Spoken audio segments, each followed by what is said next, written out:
Nos últimos 13 anos, o Partido dos Trabalhadores promoveu um inchaço do Estado brasileiro. Nesse período, o PT criou 40 empresas que aumentaram os gastos e ajudaram a provocar a crise fiscal do governo.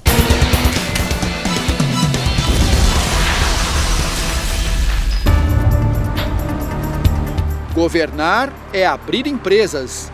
Este bem que poderia ser o lema do PT no poder. Em 13 anos, Lula e Dilma criaram 40 novas estatais no Brasil. De seguradora a empresa de logística, de laboratório de biotecnologia a canal de televisão. Se funcionassem como empresas privadas, que dependem apenas do próprio caixa para sobreviver, muitas delas já teriam fechado as portas, pois operam no vermelho desde que entraram em operação. É o caso da Sete Brasil, a empresa criada para produzir navios para a Petrobras, que acumula prejuízo de 26 bilhões de reais. E a TV Brasil, a emissora pública criada em 2007, que acumula um rombo de 6 bilhões de reais. O Brasil apostou numa espécie de aventura expansionista, né? Ou seja, a velha ideia de tentar retomar o desenvolvimento do país com investimento público, a criação de estatais, não é? E aí eu acho que houve um estímulo ao consumo como grande saída no país. Eu acho que aí o Brasil se perdeu. O problema não é apenas a viabilidade financeira das novas empresas. Para uma estatal funcionar, é preciso gente para trabalhar. O número de funcionários das empresas públicas federais cresceu de 35 mil em 2002 para 67 mil este ano. É quase o dobro. O gasto com salários no mesmo período subiu de 1,5 bilhão de reais para 7,5 bilhões. O inchaço da máquina se estendeu ao Poder Executivo Federal. O total de servidores no país saltou de 810 mil em 2002 para mais de 1 milhão no ano passado. Entre concursados e cargos de indicação política, o PT criou, em média, 20 mil vagas por ano. Haja imposto para sustentar uma estrutura tão grande. Mas isso tudo acabou, acho que, eclodindo a crise em 2013 em diante, quando a crise econômica fez com que o PIB caísse, não é? E com isso o nosso déficit fiscal explodisse.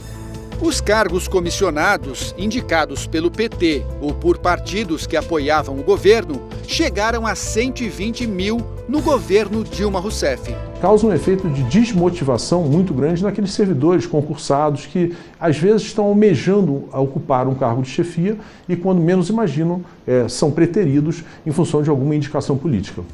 O crescimento da estrutura burocrática é um dos fatores que levaram ao descontrole dos gastos públicos e, consequentemente, à inflação. Sem ter de onde tirar mais dinheiro para sustentar a máquina, a aventura expansionista jogou o país na recessão.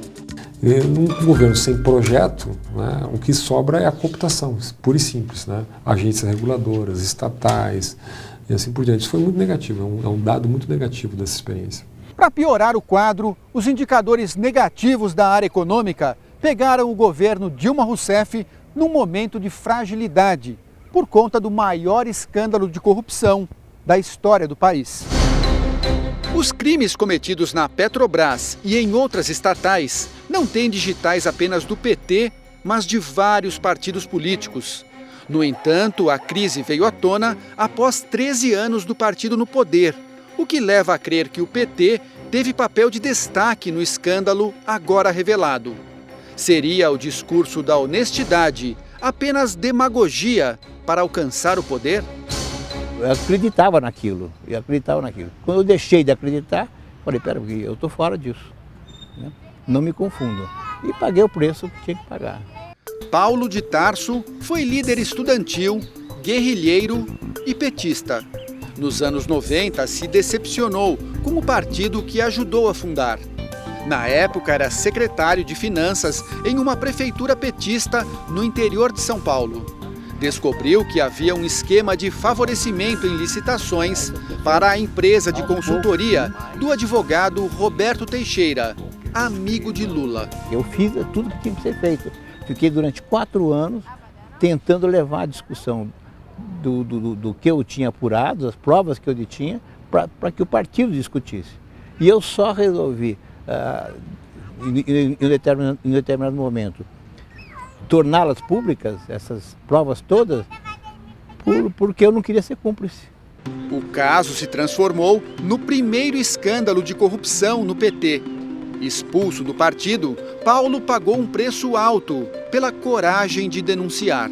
Eu era o traidor, e como tal fui transformado em pária político. Eu sei as dificuldades que eu passei, né, de simplesmente o PT e seus dirigentes, militantes, impedirem até que eu trabalhasse.